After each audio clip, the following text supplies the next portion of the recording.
everybody, welcome to High Def High School. I'm Joe Ball. Do you remember about 3 weeks ago when DeMatha traveled out to Bellflower, California to take on St. John Bosco in the kickoff of the 2019 high school football season? Well, they got beaten soundly, and this week, 2 more Maryland private schools traveled out west and lost. That makes Maryland schools 0-3 against California teams in 2019. The California Crazies are running their mouths on social media about it too. Here's how it shook out. Blitz coming. Uyangalele steps up, fires, touchdown.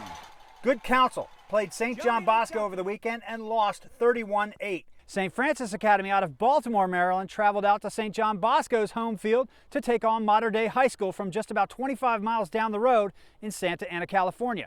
This game was number 1 versus number 2 in the country, and Mater Dei was unstoppable. They jumped out to a quick start and scored 2 touchdowns in the first quarter, going up 14-0. Then, down by 18 just before the half, St. Francis got inside the 10 and failed to put it in the end zone. That could have cut the Monarch lead to 10. Instead, they go into the locker room down 24-6. Mater Dei's coach Rolinson challenged his defense to stop the run on Saturday. They did, and that boxed St. Francis into a one-dimensional attack. Blake Corum at running back for St. Francis is a beast, and the Michigan commit had 3 huge runs and scored 2 touchdowns. But much of the night, the Monarchs kept him in check and made things tough for sophomore quarterback John Griffith. Griffith under pressure.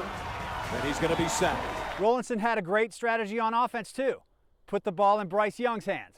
Young. Mater Dei used shuffle passes and dump routes over the penetration of the defensive line for St. Francis. That slowed the Panthers down a bit, and then Bryce Young's legs were the difference.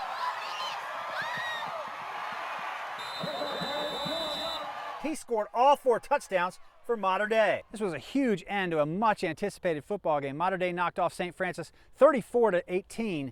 Make no mistake about it, I believe Mater Dei might be the best team in high school football right now, but they have never been hit like they were this weekend by St. Francis. St. Francis crunches like it's their job. Check out this hit on C.J. Williams.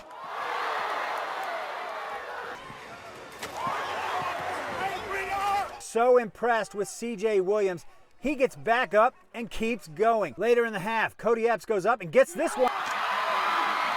He's inside the 2-yard line. He is just throttled by Luke Hill, but he hangs on for a 1st and goal. That led to a touchdown by Bryce Young on the very next play. I can't say enough and how impressed I am with C.J. Williams and Cody Epps.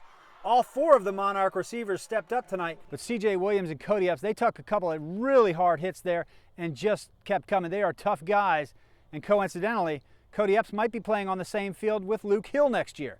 Cody's got an offer from Oregon, and Luke is already committed to the Ducks. St. Francis will get another couple shots at nationally ranked teams, and in 2 weeks, they take on St. Joseph Regional out of New Jersey. Then October 18th, another huge game. Circle this one on your calendars, and if you like high school football at all, even if you don't, you got to get to Baltimore and see this game. IMG Academy is coming to Baltimore to play the Panthers. IMG is basically a school where if you want your son to be a tennis pro, he could go there, and it's a boarding school. They have expanded that over the last 15 years to just about every sport, and they attract a lot of big-time talent from all over the country. Want to preview now a big game going on in the state of Virginia. Tonight, Lake Braddock travels over to Westfield. They are both 2-0, and they both have ESPN 300 players on their roster. Noah Kim is QB1 for the Westfield Bulldogs. He's a 3-year starter, and as a sophomore, he led Westfield to its 3rd straight state championship. He's accurate, he can run. He's ESPN 300's 35th best pocket passing quarterback in the country. Noah has committed to Virginia Tech next fall. Matthew Hibner plays tight end for Lake Braddock. He's 6'5", 230 pounds, and according to 24/7 Sports, he runs a 4.8 40. He committed to Michigan in June. These are 2 of the best teams in Virginia traditionally. Lake Braddock has been consistently a playoff team since 1989. They have been as far as a state semifinal game twice, once in 1995, and had 1 shot at the championship in 2009, where they lost to Thomas Dale High School. The last time Lake Braddock beat Westfield was in the 2014 regular season. They lost to the Bulldogs in the playoffs that same year. Not long after that, the Bulldogs began making a habit out of state playoff runs. Their first title was way back in 2007, but they brought home 3 in a row between 2015 and 2017.